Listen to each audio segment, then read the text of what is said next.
Hello, everyone, and welcome to the VENDO podcast. Very pumped up for this episode. We've got Ryan Rigney, special guest today. Ryan is an investor, SaaS founder, retired legal counsel, and e-commerce entrepreneur. He is the founding partner of BoostRooster, which is an Amazon marketing suite of tools to help sellers grow sales. And he's also the founding partner of FiveRock, an accelerator partner that invests in brands and helps get them to the next level. Thank you, Ryan, for joining today. Hey, thanks, guys. Nick and Jason, good to see you. Thanks for having me.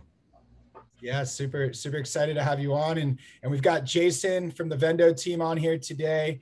You all might remember him from the past. He is our digital media buying manager.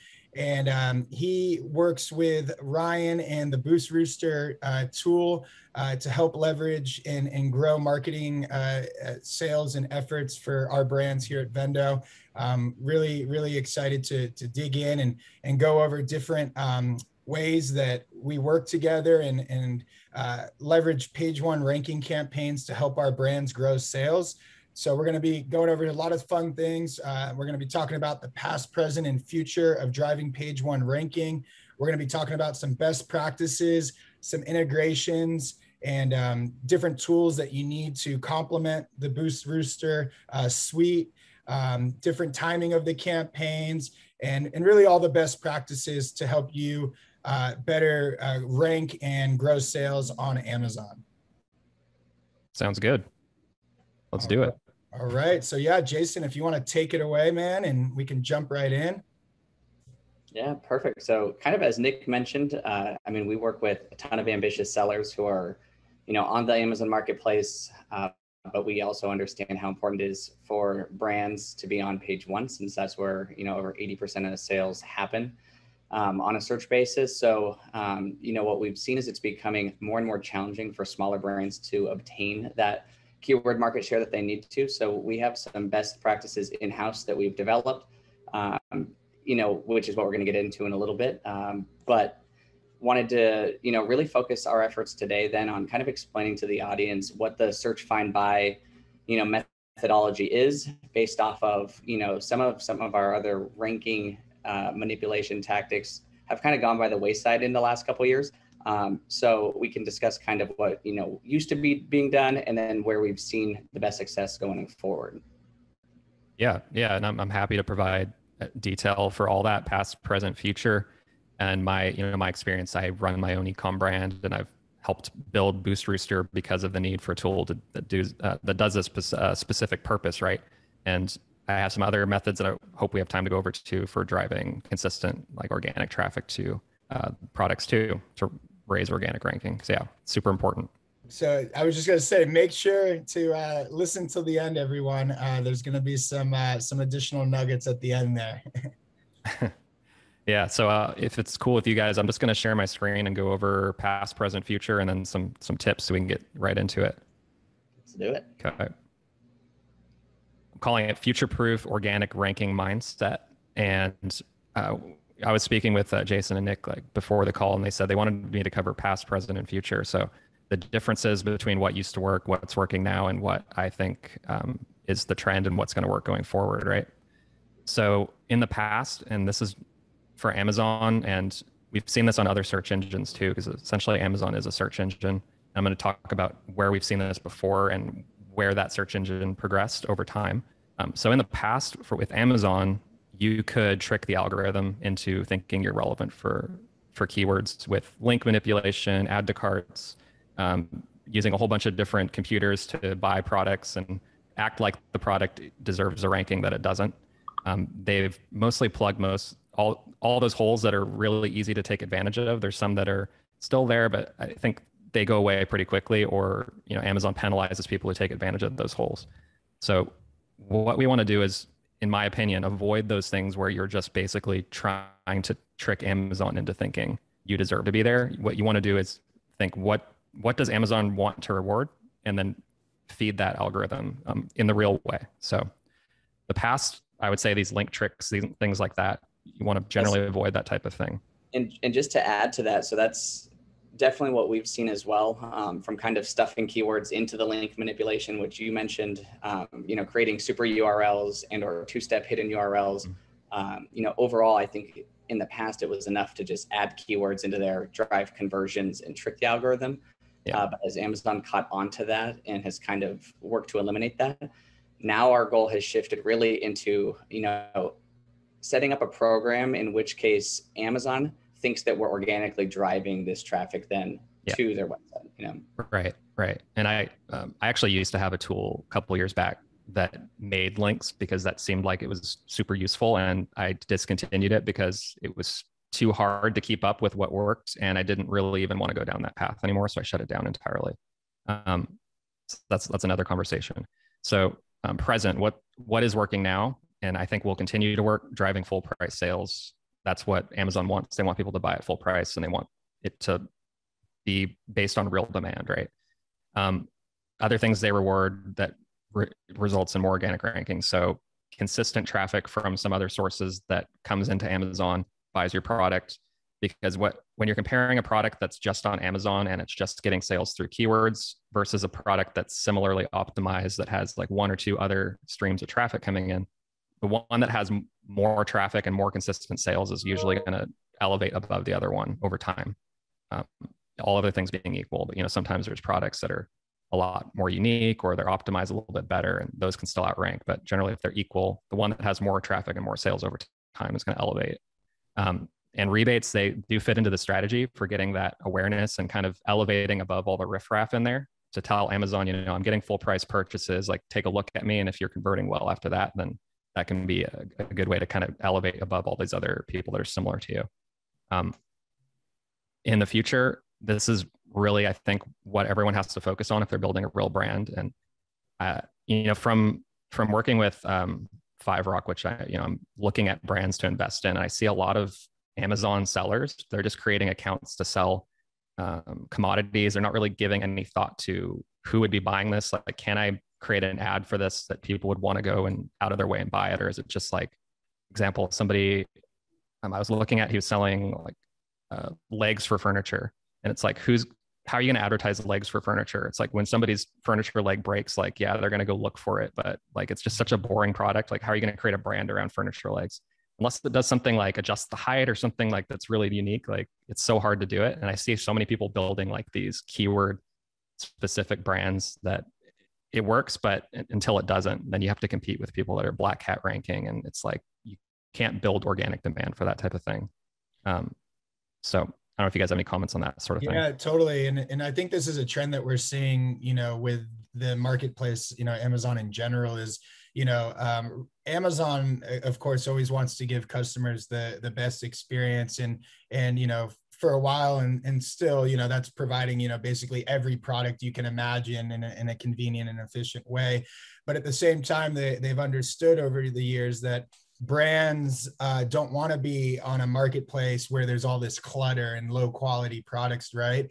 And so I think you see that shift happening where it's more about quality than quantity. And there's different tools and features that Amazon is rolling out to give brands more of that control to represent and communicate the quality of their brand in a more powerful way. And then Amazon is liking that because that is providing that customer experience that is also of higher quality. So I think that definitely ties into what you're saying here. Absolutely. Right.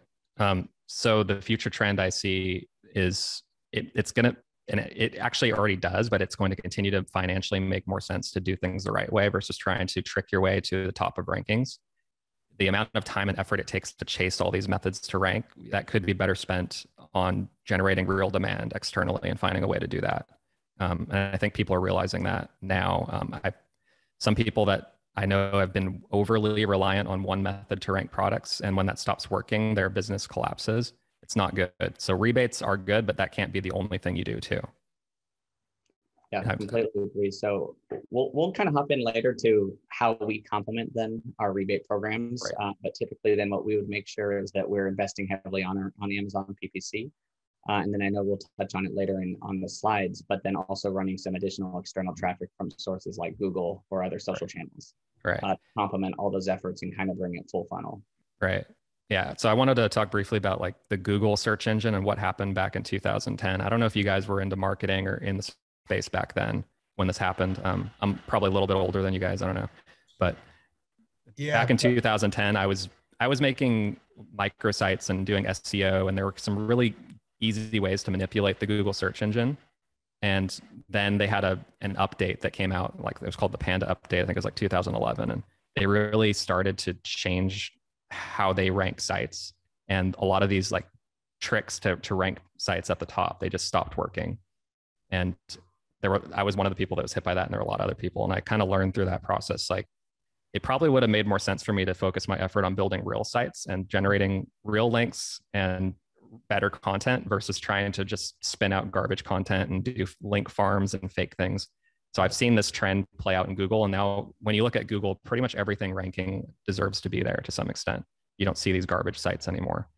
And that's kind of the trend that Amazon's going into. They want the products that actually are getting demand and are converting well consistently over time to be at the top. So I don't know, were you guys around for that Google stuff back in 2010? Not exactly. Just getting going. Right. Right. So I see this playing out on Amazon too, as they get better at predicting like and seeing what is actually deserving of being there. It becomes more important to actually focus on generating real demand and quality products. So a lot of these like people that are tricking the system, they're not being financially rewarded as much as they used to be. So basically that's ranking formula. I could go into this, and basically how I think about ranking. I think most people know this. I'm sure you guys know this, but optimizing product pages, using all available PPC placements that you get. And this is constantly sort of changing on Amazon. They give you branded placements that weren't there several years ago. I see a lot of people not keeping up with the times on number 2 and falling behind, especially in the last like year and a half, 2 years, when they've had videos, sponsored display, retargeting, all this external stuff, even DSP. Large brands aren't using these things. So I don't know if you guys have any. No, just that, I mean, it's been great that Amazon's kind of had a big investment in a lot of the kind of discoverability. So for the sponsored brand campaigns we loved then for our best performing keywords from sponsored product campaigns, complement those with the headline search ad. Yeah. They also allowed, updated creative assets to go into that to make it a little bit more brand personal, which we're seeing, nice lifts with in terms of conversion rate. And then from a discoverability and visibility standpoint, really taking advantage of those video slots, because from a brand awareness play, in terms of showing, highlighted differentiation or, a little bit of further insight into the brand, it's a great way to get that product in front of, additional eyes, especially since on the page, it's the only thing that has any movement. Right. Yeah. I think we're totally aligned on that. I've heard you guys are doing a lot of external stuff too, in addition to PPC, which is really like helping the brands that you guys work with stay ahead. So staying up to date with PPC placements is something that's super important. The third thing, I'm going to go a little bit more in detail on this, but getting organic sales to kickstart things if necessary, that can definitely help. This is the one that, where you can use BoostRooster, or you can use another tool to get full price rebate purchases if you need to kind of move things faster and you don't already have an audience that you can launch products to. Number 4, this one's a little bit harder. And I think this is how you future-proof your organic rankings to prevent other competitors from coming in and taking them, is finding a couple different ways to get consistent traffic from outside of Amazon to give yourself a little bit of a competitive advantage. I have a few that I use that I can talk about for that. Number 5, this is one that most people don't do, but it's really important, is continually split testing and recursively improving product pages over time and not just leaving it. You have to really do this like every 6 months to a year to stay competitive. So. And Ryan, for that split testing, I know Amazon's got the kind of manager experiments tool they rolled out in the last year or so. And then, there's tools like Splitly or PickFu where you can, run tests. Do you have a preference, or do you just kind of run them and look at the data? Or? Right. So I like the Amazon split test tool. They've added, the titles, the images in there, the EBC, you can test that as well. Yeah. I think Splitly, I heard they aren't open for business anymore. Is that not true? Splitly might have shut down. We were using them not too long ago, but you could, it has been maybe a month or so. Possibly. Yeah. I just heard it on a Facebook post. I'm totally not researched on this. The Amazon one is pretty good though. And then just looking at business reports, if you have something you need to test that isn't really clear in how to do it on Amazon, mostly you can get away with that, I'd say. So what do you guys use? Splitly and something else? Yeah, we were using Splitly for a while. That probably, PickFu we really like for quick results but yeah, right. Manage your experiments. Definitely, since it's rolled out, we've been leaning into that as well. Yeah, that one's great. PickFu, yeah, that's good for like pre-launch stuff. I'd say mostly. The other things you want to probably just use to manage experiments at this point, in my opinion. So this is basically a summary of the ranking formula. It's PPC with all the placements you can do, rebate if necessary, plus other. And the other, I have quite a few things that you could experiment with, and it depends on what your brand sells, which other you focus on. PPC placements for ranking. So these are the ones that are specific to keywords. So if you're doing a keyword rank campaign where you want to rank for,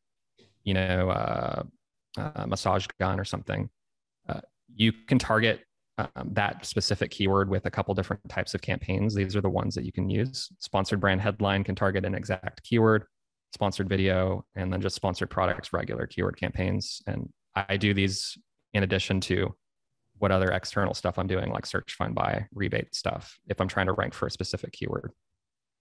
Yeah, so we implement a similar process where whenever we're running rebate campaigns, which we'll continue to kind of get into more detail on, we then create a very specific and targeted keyword ranking campaign on Amazon as well, right, across those different, campaign mediums, just so that we are really dominating then as much real estate on that page as we can. Exactly. So perfect practice. We do the same at Vendo, and just make sure that, we're really trying to hone in on that, ability to then improve our ranking through any of those various placements. Right. And yeah, this will get you most of the way there if you keep that campaign focused on those keywords you're trying to rank for, and then you have some external full price sales coming in. That's going to most of the time work. I also like to add a couple other external channels that I have. By the way, like if you want a rebate training on how to do this sort of thing, we have free trainings at BoostRooster that you can use. I could talk about the +1 and things I've experimented with that have worked. Would take a lot of time to go into each of these, but for pretty much every product that I launch, one of the first things I do is I turn on Google Ads and I target buyer intent keywords. So if I'm selling a massage gun, I would go to Google and I would create an ad that goes directly to Amazon that says buy massage gun, or Amazon massage gun, best massage gun, Amazon, just focusing on keywords that are more likely to convert. There are ways to track how effective this is too. And you can even use the brand referral 10% links in these Google ads now to get some of that back too. So have you guys experimented with that yet? Yeah, so we're currently experimenting with all the brand referral stuff, as well as, always improving our best practices when we're driving external traffic, because we typically see search and say social channels have lower conversion rates. We actually also typically build out landing pages to kind of funnel that low intent traffic, right, let them kind of discover the product and, the offering on Amazon. And if they're interested still and likely to purchase, then they can click through, kind of afterwards from right, that meeting. Yeah, curious to get your feedback on that, Ryan. Like, I heard you say driving directly from Google Ads, high intent buy. I think that's where it would make more sense. But do you use landing pages in between your Google Ads and yeah? Can you speak to that a little bit? I've tested both ways, and you might not notice similar results on your end. But when you have a page that is not really known to Google to drive traffic and have a good CTR, you're going to pay more per click. So I was testing keywords driving straight to Amazon, and then that same keyword driving to a landing page with an opt-in. The cost per click differential is sometimes like $1.50 more to get a click to the website. And so after I did all the math on what I was getting back, it made more sense to get the cheaper clicks and go straight to Amazon, because that's what they wanted anyway to buy, versus getting the lead. So yeah, I was paying like $2 a click versus 30 cents a click in some cases. So that's why I stopped doing that. Interesting. Yeah. And I think it comes down to like Amazon having a lot of history with Google. And also when people see the Amazon domain, they're more likely to click. So it performs better. And that drives your click down. And there's another benefit to driving straight to Amazon is you can say whatever you want in the ad copy and they think it's Amazon running the ad. So it gets a lot of credit. They say best massage gun on Amazon. Like they think that's actually the best massage gun on Amazon too. So you can get away with that. That's a golden nugget there. Yeah. Yeah. And yeah, I mean, not that you want to like break any Google terms or whatever, but if they approve it, as far as I'm concerned, that they have a review process. If they say that best massage gun on Amazon's allowed, then as far as I'm concerned, that's allowed. So until they don't. Yeah. So yeah, just going on here, I guess. Other consistent traffic sources I use. So I drive a lot of paid ads to my website, and then there's bleed over traffic that goes to Amazon just from the brand sort of halo effect. This is harder to like dial in for most brands, especially if you're selling, for example, like furniture legs. Like you're not going to be able to create a funnel for that because people aren't going to be like scrolling on Facebook, you know, like, oh, I need to buy a furniture leg right now. Let me buy a bundle of 3 of them. It's hard to get the cart values up. It's hard to like make people do impulse buys unless they actually need it, right? So, but if it's something like massage gun and you like see, you know, somebody using it, it's targeting people that are athletes. They have like constantly sore muscles, and it's a $200 item. You can make that sort of thing work. Mm-hmm. And TikTok has a really good ad platform now. It's come a long way in the last year for this sort of thing too. Have you guys? Sounds like you've had a bad experience with furniture legs recently. Yeah. Okay. Fortunately, I don't need any. Yeah. I didn't buy any. But yeah, like that's just the first example I could think of. There's some that are like really like I can't even believe that somebody would create a brand around this thing. It's like, yeah, like things to fix like very niche things that only like 1% of people would ever even think is a product. Yeah. It's like, why would you create a brand around that? And then they're trying to sell it. And there's even companies buying these brands for some reason, just because they have a lot of money to burn perhaps, but very confusing to me. Yeah. What anyway. I see you've got email list buys on here. You know, that's something that we really haven't, you know, obviously email acquisition, pre-purchase, you know, email acquisitions for remarketing purposes after is important, but is this literally buying lists based on audience and demographics and things like that? Yeah. You can buy lists that are scraped, where they have like a bunch of your target customers in there, and you can sort of feel spammy. That's one way. Or you can contact brands that sell things that aren't directly related to you and do like a list swap. These are things I've heard of. I've done the thing where I bought a list from somebody that was like, you know, an influencer like in the space, but I haven't done this too often. But this is something you can do. I've heard people get good results from it. Yeah, we have looked a little bit into this. There's a tool out there that's in beta. I'm blanking on the name. Think who's behind it. But anyway, it's pretty interesting where you can data scrape your audience, a competitor's Instagram audience, and get basically emails for your competitor's Instagram audience. And it's not hacking, of course, it's just scraping those audience members' website links and profiles and all of that. And that's interesting. I always get a little concerned though with the you know, the regulations around that and how you can make it, you know, bring them into your community in a more authentic way rather than like spamming them, as you said. Right. Another sort of semi-paid way that I have used that's been super effective, I didn't put it here, is buying Facebook groups that are already active with tons of members in them. You can get those for pretty cheap usually too, because these are just hobbyists. They had no financial incentive and maybe they got bored of it. They just happen to be an admin still. I've offered people with 20,000 members $1,000 and bought their groups for that. And these are like people that are talking about this subject every day. So you can buy admin rights to groups like that. Yeah, that's I haven't heard that one before. Yeah. And I put that in the organic thing as well, because once you buy one of these Facebook groups that's already active, you can put sticky posts in the group and create sort of a funnel that creates like consistent traffic going to your products too, as people join the group. The bigger the group is, it feels like the faster it grows too. So and it's a good, yeah. How do you go about, you just kind of dig into Facebook and try to find a group that maybe they haven't been too active recently, or maybe they have, but there's not like a marketplace for this, is there? There might be a marketplace. Best deals are usually off market though. In most cases, like even if you're buying a business, the best ones are usually not through a broker or on market. It's like people that you know, or you just contact them and you start the conversation. Somebody who's on the marketplace, they probably know that there's value in it already. Person that's just an admin and a hobbyist, they don't know the value till you contact them and just get a really good deal on it. So if you were selling like a massage gun, like the example I've been using, you could just focus on like different workout trends or types of workouts that are going. There's people that create groups around these, whatever the hot workout trend is now. I don't keep up with these things, but what's that one that that celebrity is a partner with? It's like he has like a location.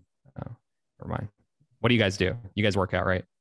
I was going to say you could almost even pursue like a physical therapist group or something. Someone who's doing a little bit of like rehab and preventative medicine in a sense, and pursue those types of demographics for massage guns. There are some groups like people who have like pain, so like certain type of pain condition, and maybe the gun helps with that, and you could buy that group. But like the ones where people are like really talking all the time, it's usually not like they don't want to talk about their medical conditions all the time. Usually it's like, oh, I just lost 30 pounds doing this. Like, here's my motivation posts. Like these ones where there's people posting every day. Like you could buy a group like that and set up a funnel. Like you could sell your massage gun pretty easily. And I've done that for supplements. I find like different types of supplements that people are really passionate about, and I buy the group where they're talking about it, and then I put my funnel in that group and it goes to my product. That's very clever. Yeah.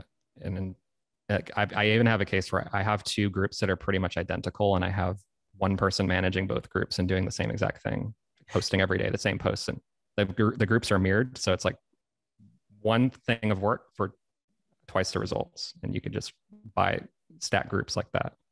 Wow. So I think we've got a whole nother podcast topic with that one. Yeah, love that. What are you doing with YouTube influencers, Ryan? Because here at Vendo, we've been working on our YouTube affiliate program and looking to roll that over to TikTok affiliates as well. But we've seen some wins there, but full transparency, it's pretty fresh in our playbook this year. What kind of activities have you had there? So I've worked out deals with about 5 at this point, so I don't do it too often, but I've had really good results when I can get the right deal. So I'll find, usually the process for doing this is I find somebody that's already talking about a similar topic and they have at least 50,000 subscribers. I reach out to them and I say, I saw your video here. It helps if you have a history of working with somebody else that's been successful too. So I'll reach out to, I just did this last week actually, and I just signed the contract this morning for one. I sent her an email because she made a related video, and I said, I liked your video on this.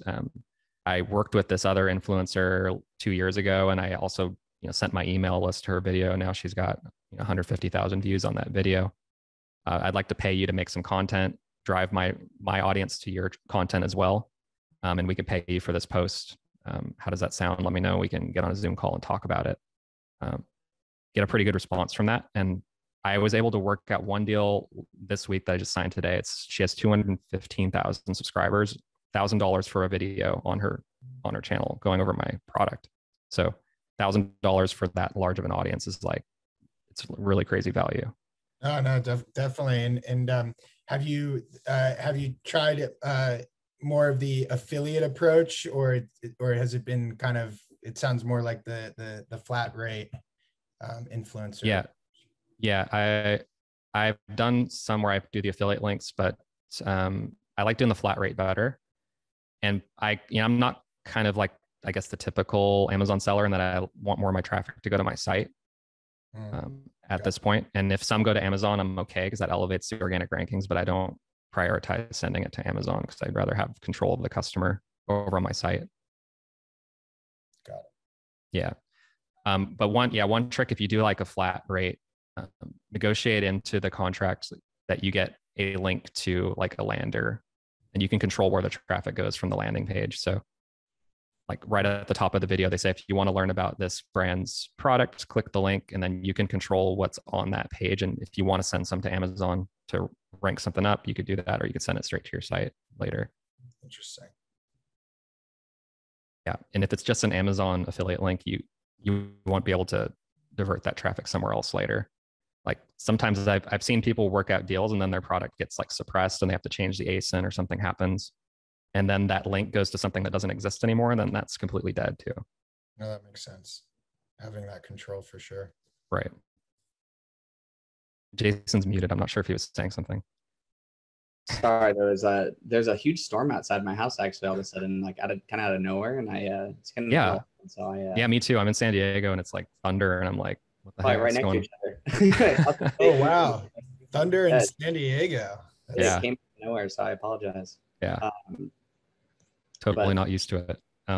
Not at all. So no. Yeah, the other thing I'm super bullish on over the next couple months here is Instagram Reels, and finding a consistent way to create TikTok content that you can also cross post on Instagram Reels.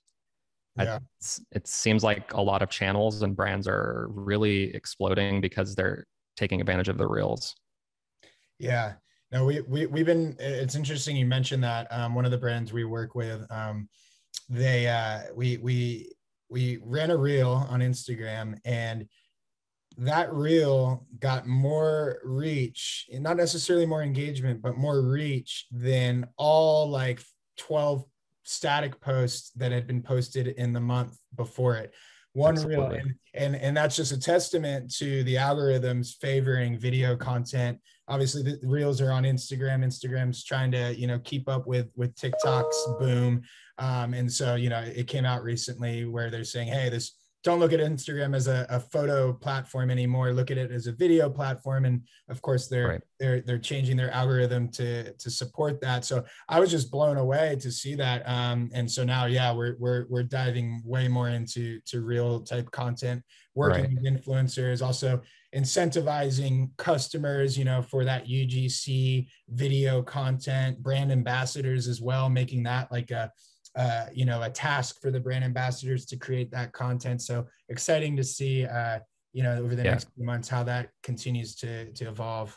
Yeah, totally.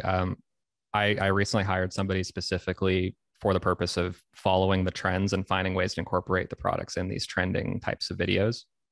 And so she's a TikTok manager. She just is going to do like videos on her phone, super casual, just, quick edits, follow the trends.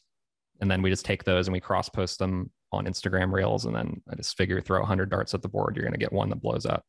And I really wanted to experiment with this more because I just did to kind of test the waters. I made a video in my kitchen that took like 5 minutes with my camera, and I got 15, 16,000 views, and I gave like no effort. And I was like, all right, maybe something's here.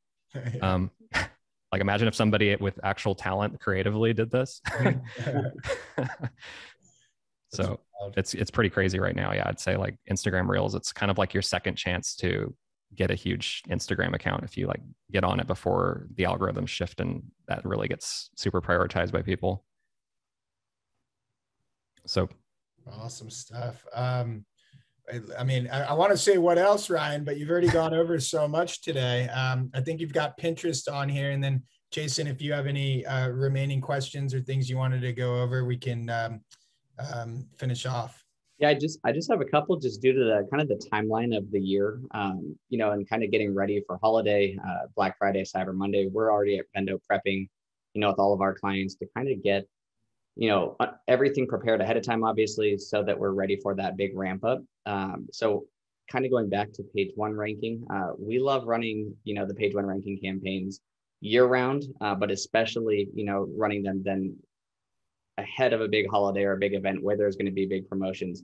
to get ahead of that ranking, growth. So, we talked a lot about search, find, buy, but just for, people who aren't familiar with that, if you're able to give a little bit of an insight into like how that process actually is, with the user and the customer clicking on an ad and being instructed with, clear directions to go to Amazon, search, find, and buy the product. Yeah. We could talk a little bit about that process, and then, all of that together seems kind of time consuming, which I think might scare a lot of people off. So then how, you and then we at Vendo automate that to make it more seamless and user friendly for everybody. Yeah. Yeah. I'd say generally the first time you do it, it's going to be time consuming.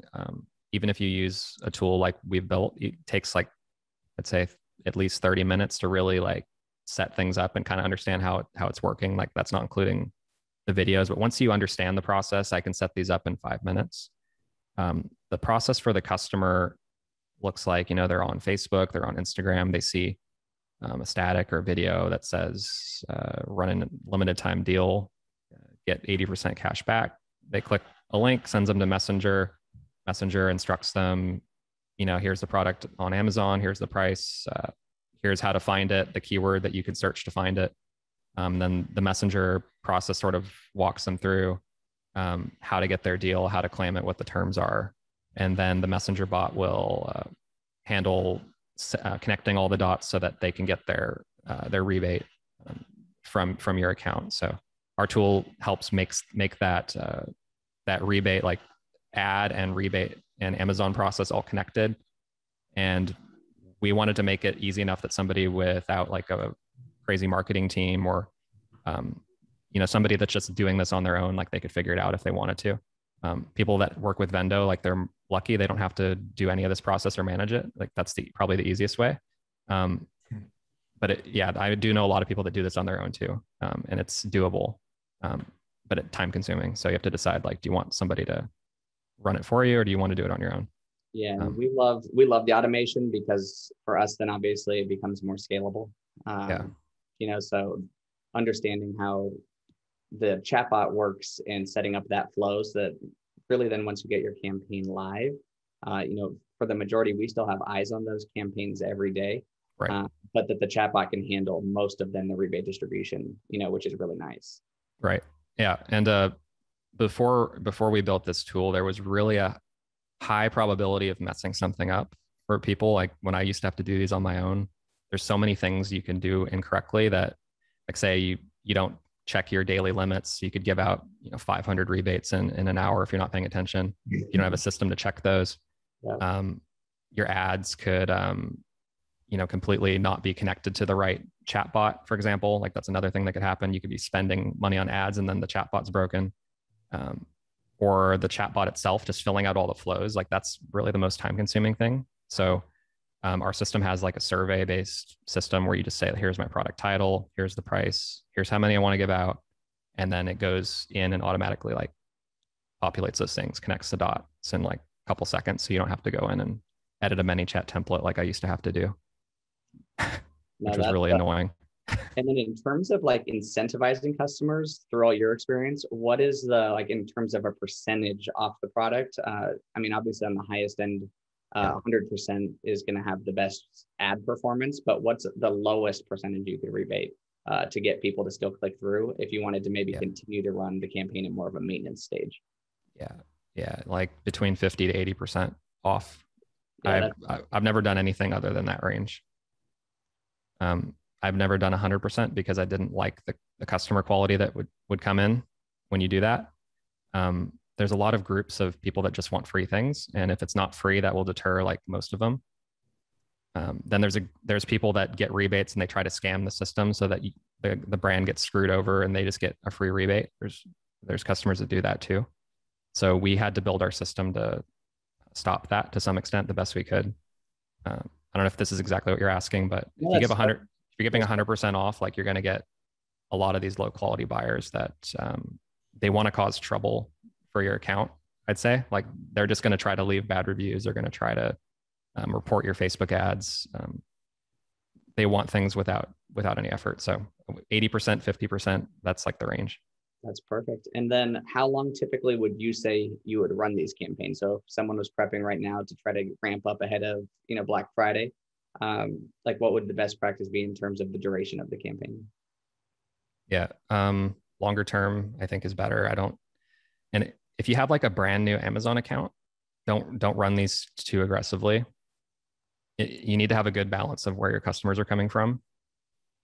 So I would say if you have an account that's had, hundreds or thousands of sales historically, then you're in a range where this makes more sense to use it. Brand new account, I probably wouldn't use it. Then just run it like a month, 30 days. So you could use like the CPR number and just spread that out over a month, and you could add a little buffer zone. Perfect. So that was going to be my last question really is based off your experience. So we've just with other connections in the industry have spoken to, people who will do a set number of rebates per day. We like to use the CPR formula to kind of guide our decisions as well. So do you have a best practice in terms of when you're starting out a campaign, using that CPR formula? Because we've seen that change a couple of times, in the last year, or just kind of setting a limit per day and running that and seeing how it affects your ranking. When I first created BoostRooster, it was 2 years ago, I had a very set formula that worked then. I don't go as aggressive with it now. It's more of a longer term slow drip process, and supplementing it with something else like turn on some Google ads as well. Make sure your pay-per-click ads, those 3 placements that I talked about, if I'm still sharing my screen, turn these 3 placements on, have a campaign specifically for the exact match keywords you're focusing on. Be prepared to kind of have a not so good ACoS for like a month on those, what you can tolerate. And so you're driving sales through these ads, and then you're also driving sales from a slow drip like rebate campaign, and maybe Google search as well if you can do that. It's not too much for you to handle. That makes sense. Yeah, no, definitely. I think one of the tough things with page one that Nick and I discussed at length is trying to understand if it's a short-term strategy or turning it into also a long-term strategy. So some of the stuff that, if it's time pressing and it'd be more of a short-term strategy versus the drip method, which is then something that you'll look to be able to maintain your ranking, over a longer duration, which I think is going to contribute to overall better account health. So right. That practice makes a lot of sense to me. Yeah. So PPC rebates spread over a month plus other, and then when you get the rankings you want, you can dial off the rebates and do other things with your budget. All right. That helps. That was a lot of great information there, Ryan. Thank you so much. Even more than I think we were expecting. So really appreciate it. Hopefully everyone listening or watching got some takeaways and actionable next steps that they can run with. Whether it's page one ranking, rebate campaigns, leveraging the BoostRooster software, or leveraging some of these other external drivers. We talked about the increasing importance of Instagram Reels and TikTok. We talked about buying up Facebook groups and leveraging those to create funnels. That was a fun one. And a lot of really other interesting, more innovative tactics and ways to drive ranking and grow sales, and really do it in a way that is true to the customer and the brand, and of a higher quality, right? Not just trying to game the system for some short-term wins. Really investing in the brand and the product and the community and customer base that you're building. So really appreciate that, Ryan. Definitely feel free to share any of your contact information or social or wherever you'd like people to find you at. Yeah. So the main thing I'm focusing on now is I used to be a coach for people one-on-one. I completely shut that down because I wanted to do something else where I could actually take, some level of ownership in the brands that I'm growing and just have everybody's incentives aligned. So I partnered with a few guys. We made FiveRock, which is a brand incubator. We invest in brands. We help grow them, help them scale. So fiverock.co. We have a survey at the bottom. If you want to get in touch with me and see if your brand would be something we could work with, you could do that.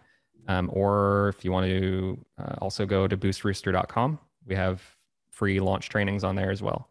But if you want to speak to me directly about your brand, FiveRock would be a good place to go.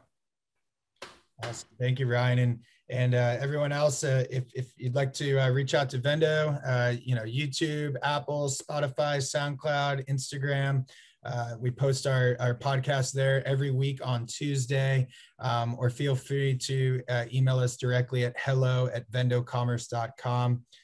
Thank you so much again, Ryan, Jason. This has been a great episode, and hope everyone's enjoyed it.